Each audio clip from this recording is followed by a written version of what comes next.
شروع اللہ کا نام لے کر جو بڑا مہربان نہایت رحم والا ہے۔ الف لام میم۔ اس میں کچھ شک نہیں کہ اس کتاب کا نازل کیا جانا تمام جہانوں کے پروردگار کی طرف سے ہے۔ کیا یہ لوگ یہ کہتے ہیں کہ پیغمبر نے اس کو از خود بنا لیا ہے؟ نہیں، بلکہ وہ تمہارے پروردگار کی طرف سے برحق ہے، تاکہ تم ان لوگوں کو ہدایت کرو جن کے پاس تم سے پہلے کوئی ہدایت کرنے والا نہیں آیا، تاکہ یہ رستے پر چلیں۔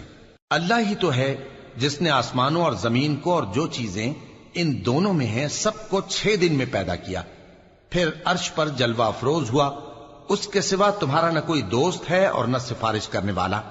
کیا تم نصیحت حاصل نہیں کرتے؟ وہی آسمان سے زمین تک کے ہر کام کا انتظام کرتا ہے، پھر ہر کام ایک روز جس کی مقدار تمہارے شمار کے مطابق 1000 برس ہوگی اس کی طرف رجوع کرے گا۔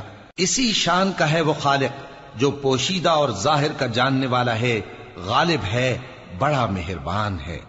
وہی جس نے ہر چیز کو بہت اچھی طرح بنایا، یعنی اس کو پیدا کیا اور انسان کی پیدائش کو مٹی سے شروع کیا، پھر اس کی نسل ایک قسم کے خلاصے سے یعنی حقیر پانی سے بنائی، پھر اس کو درست کیا، پھر اس میں اپنی طرف سے روح پھونکی اور تمہارے کان اور آنکھیں اور دل بنائے، مگر تم بہت کم شکر کرتے ہو۔ اور کہنے لگے کہ جب ہم زمین میں ملیا میٹ ہو جائیں گے تو کیا اثر نو پیدا ہوں گے؟ حقیقت یہ ہے کہ یہ لوگ اپنے پروردگار کے سامنے جانے ہی کے قائل نہیں۔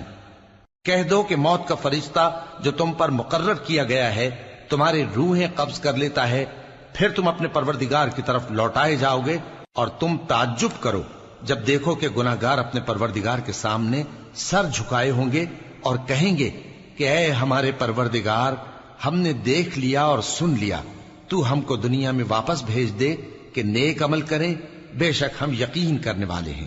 اور اگر ہم چاہتے تو ہر شخص کو ہدایت دے دیتے، لیکن میری طرف سے یہ بات قرار پا چکی ہے کہ میں دوزخ کو جنوں اور انسانوں سب سے بھر دوں گا، سو اب آگ کے مزے چکھو، اس لیے کہ تم نے اس دن کے آنے کو بھلا رکھا تھا۔